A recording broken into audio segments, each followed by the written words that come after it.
Hi, my name is Catherine Underwood, and this is my 180 story, which is my personal story about how I was headed in one direction and Jesus changed the direction of my life 180 degrees.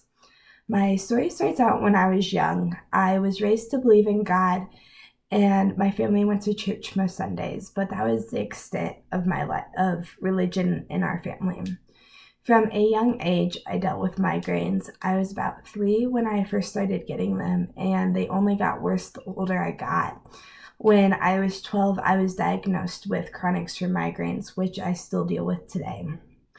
As I grew older, I started to struggle with understanding who God is. In church, I would hear stories about how good God was and the miracles Jesus did, but I never saw that in my own life. Days when I struggled the most with my faith, but also with my migraines, I would question, does God actually exist? How how could a good God allow pain and suffering in the world? And I would ask, if you were real, why don't you heal me right now?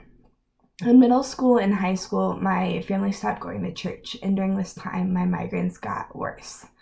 At this point, faith in God was something I didn't really think about, but I still would call myself a Christian, but I didn't know what that meant. It wasn't until my freshman year of college when I joined a community where I could learn about God and understand what it means to be a Christian. But during this time, I still struggled with the idea of pain and suffering and believing in God. After a while, I finally understood that God only gives us challenges that He knows we can overcome.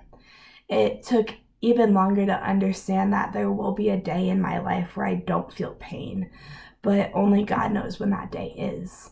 Before Christ, I was weak, and now I am strong. My name is Catherine Underwood, and this is my 180 story.